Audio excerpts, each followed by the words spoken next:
pessoal, sétimo 1, sétimo 2, como estão vocês?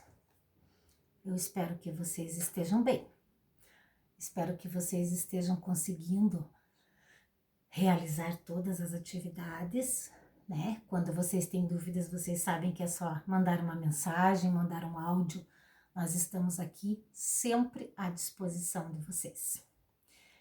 E hoje a professora veio aqui para conversar um pouquinho com vocês, então, sobre a colonização do Brasil. No decorrer aí desse mês de novembro, através do Class, eu estou enviando para vocês alguns textos, algumas atividades, alguns vídeos, né, algumas curiosidades sobre a colonização do Brasil. E vocês viram lá que a primeira riqueza que os portugueses encontraram aqui no Brasil foi a madeira, foi o pau-brasil. E que os primeiros escravos que nós tivemos aqui no Brasil foram os índios. Os portugueses transformaram os índios em seus escravos, até que os índios não quiseram mais saber e foram fugindo, né? Foram saindo. E naquela região que foi desmatada, que foi tirada a madeira do pau-brasil, os portugueses, através dos seus agregados, eles montaram uma estrutura gigantesca aqui no Brasil, que foi a produção da cana-de-açúcar. Vocês todos sabem que essa é uma riqueza que começou lá nos anos 1532, 1535 por aí, e ela se estende até os dias atuais, né? A produção da cana-de-açúcar em larga escala, ela vem de muitos séculos já e continua até os dias atuais. Mas hoje eu gostaria de conversar um pouco com vocês, além dessa estrutura montada para a produção da cana-de-açúcar. Vocês lembram até, inclusive, a última atividade que eu enviei para vocês foi o desenho de um engenho de açúcar, né? Uma grande propriedade rural que produz a cana e depois transforma essa cana em melaço, e esse melaço era levado para Portugal. Então, o açúcar na Europa, ele era considerado um produto muito raro, ele era considerado uma especiaria, e era muito caro o açúcar.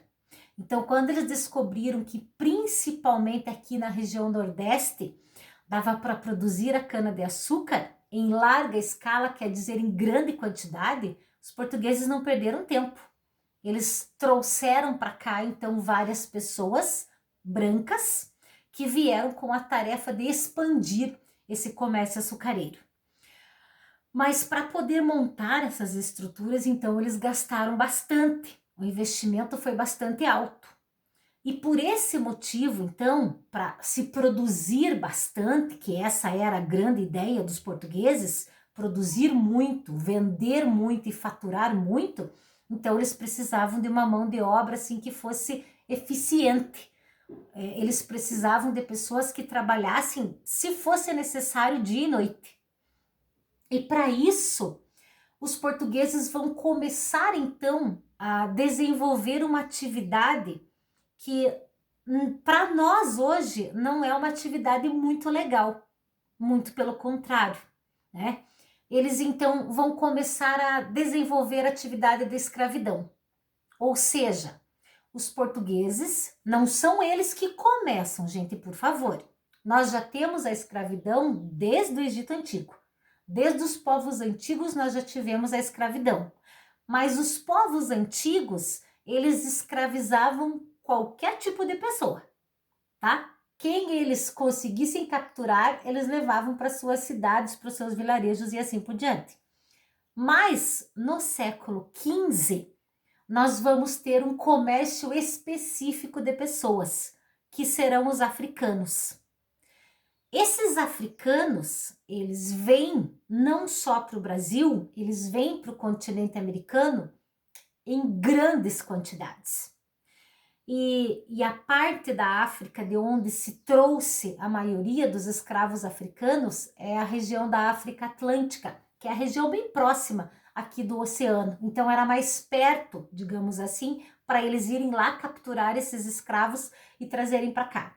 Então, vieram para o Brasil e vieram para o continente americano, nesse período de colonização da América, milhões de escravos africanos.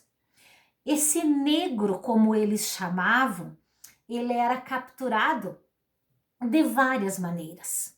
Muitas vezes o branco, que é o traficante, ele chegava lá, passava a conversa, dizia que você vai vir para cá, que você vai ter uma vida boa e tal, tal, tal. E eles acabavam se convencendo. Por quê? Porque vocês sabem que a África também era e continua sendo hoje uma região assim bastante pobre por causa das condições geográficas. É claro que nós temos regiões na África, nós temos territórios na África que são desenvolvidos, mas são bem poucos. E a população africana, eles vivem e viviam em grandes tribos ou pequenas tribos. Então, era muito fácil capturar esses africanos e trazer para cá. Então, captura o africano, traz ele usando a lábia, usando a boa conversa, usando várias táticas, enfim. E eles trazem esse africano para cá. Primeiro, a vida deles já mudava radicalmente nas viagens. Por quê? Porque as viagens elas eram longas e eram bastante penosas, ou seja, bastante difíceis. O alimento para eles dentro dos porões, vejam, a professora está dizendo aqui que eles vinham nos porões. Isso vocês já sabem, vocês já estudaram nos anos anteriores a história dos escravos, vocês já sabem.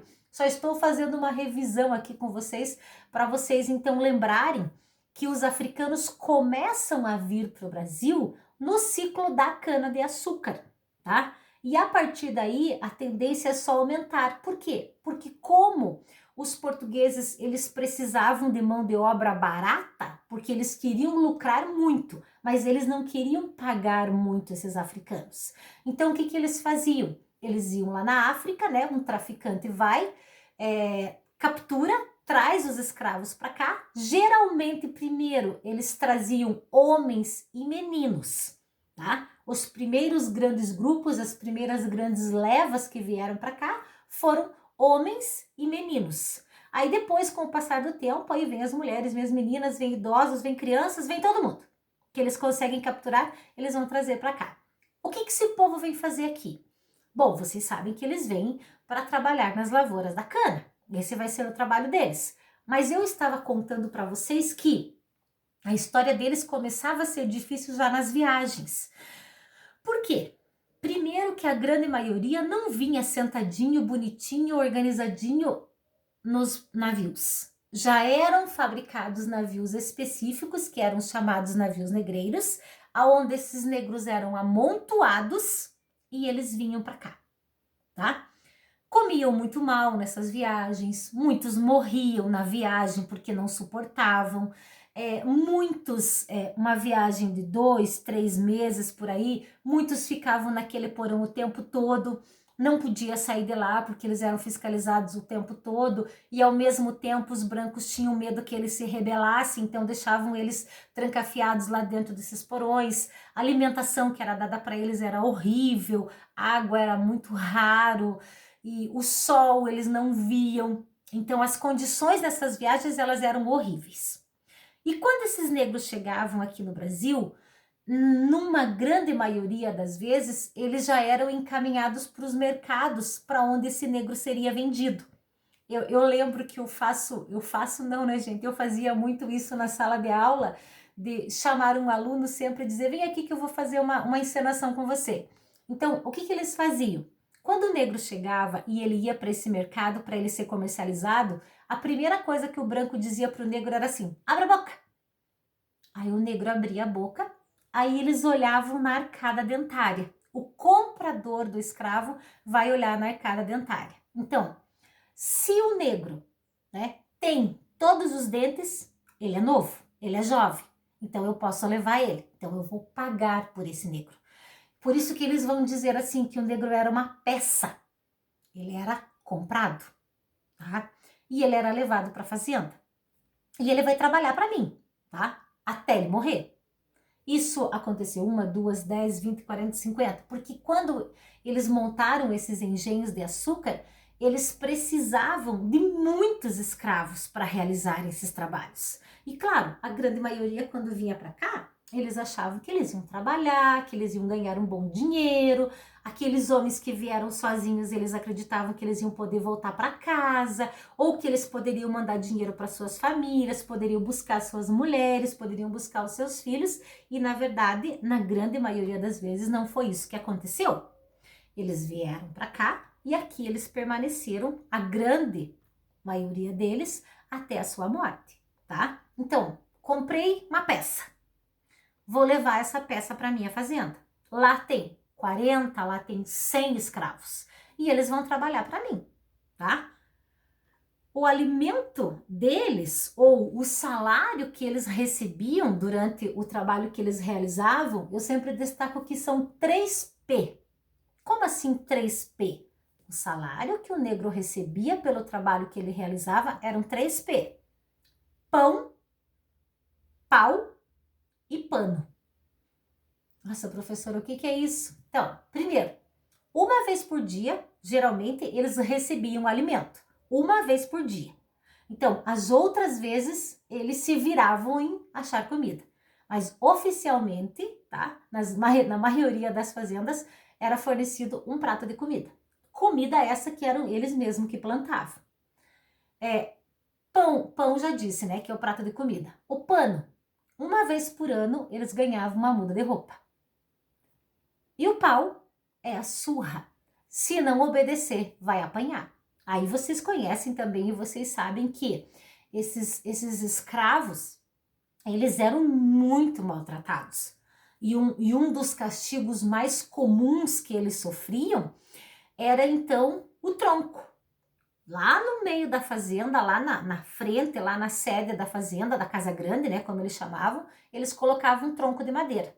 Reuniam todos os escravos ali num círculo e ali no centro eles colocavam o escravo rebelde, fujão e assim por diante, tiravam a roupa dele, amarravam ele naquele tronco, né, e eles batiam. Dizem que para eles parar de bater no escravo, digamos assim, o limite para se parar de bater no escravo era quando ele começasse a sangrar. Então, aí eles param. Parou? Você vai para casa, você vai dormir, vírgula, apanhou, volta para o teu serviço. Então, assim, durante muito tempo, os escravos foram muito maltratados nas fazendas. Eles trabalhavam muito, eles realizavam todas as atividades que vocês possam imaginar e que vocês nem imaginam. Todas as fazendas de cana-de-açúcar, todos os engenhos de cana-de-açúcar, eles eram administrados praticamente pelos escravos. O trabalho braçal que era feito, ele era feito pelos escravos. E eles, então, na grande maioria das vezes, eles não recebiam um bom tratamento, muito pelo contrário. O branco achava que ele era superior e por isso ele poderia bater no escravo, castigar, enfim. O que acontecia muitas vezes? Muitos escravos começaram a se revoltar. Muitos escravos começaram a fugir. E vocês sabem que eles até formaram alguns quilombos, né? As regiões quilombolas. Por quê? Porque eles não suportavam aquele tipo de vida, né? Afinal de contas, quem suportaria? Eu venho para trabalhar e de repente, ao invés de trabalhar só, eu ainda apanho, eu ainda sou castigado. E vocês sabem que os castigos que eles sofriam eram terríveis. Eu acredito que ainda vou conseguir trabalhar com vocês os castigos que os escravos sofriam ainda esse ano. Mas são terríveis. Eles maltratavam muitos escravos. Então, eu só quis colocar aqui para vocês um pouquinho essa situação para vocês entenderem o seguinte. Esse homem africano, essa mulher africana que veio para o Brasil, que veio para a América para trabalhar como escravo ou como escrava, ele é um ser humano. Mesmo que o homem branco se achasse superior, jamais ele teria por que maltratar tanto esses escravos. Jamais, né? E hoje nós temos assim uma fala muito grande em relação a isso. Nós temos muitas situações acontecendo ainda em relação à pessoa de pele mais escura, né? O chamado afrodescendente que nós dizemos hoje. Então eu queria deixar assim para vocês, nesse início dessa nossa conversa sobre a escravidão, eu queria deixar para vocês assim uma questão para plantar uma sementinha aí na cabeça de vocês. Ninguém é mais do que ninguém. Todas as pessoas merecem respeito. Todas as pessoas merecem consideração. Todas as pessoas merecem uma vida digna. Não interessa a cor da sua pele, não interessa o idioma que ela fala, não interessa de onde ela vem. Todos nós somos seres humanos e todos merecem e devem ser respeitados. Eu acredito muito que a partir do momento que todas as pessoas conseguirem colocar na sua cabeça que todos nós somos iguais e que todos nós temos direito, as coisas vão melhorar e as coisas vão mudar com toda certeza, ok? Então a atividade dessa semana vai ser só vocês mandarem um joinha para mim, que vocês assistiram o vídeo, que vocês entenderam esse vídeo que eu enviei, e na semana que vem eu estarei enviando aí atividade para vocês realizarem sobre esse início da nossa conversa sobre escravidão. Como eu falei para vocês, eu só fiz uma introdução, aí no próximo vídeo já eu coloco mais os castigos que os escravos sofriam, os quilombos que eles vão formar, a cultura africana muito rica que foi deixada para todos nós, ok? Um beijo enorme para cada um de vocês. Continuem se cuidando, continuem enviando as atividades de vocês sempre em dia. Lembrem que nós estamos indo para o último mês do ano. Daqui a pouco nós já entraremos em férias, já poderemos descansar. Mas para que todo mundo termine o ano com o pé lá no 8º, vamos caprichar. Vamos enviar as atividades, vamos fazer, nada de preguiça. Agora é a reta final, mas vamos fazer, ok? Então, se cuidem, continuem cuidando da família de vocês, continuem obedecendo os pais de vocês. E se Deus quiser, logo estaremos conversando novamente, tá bom?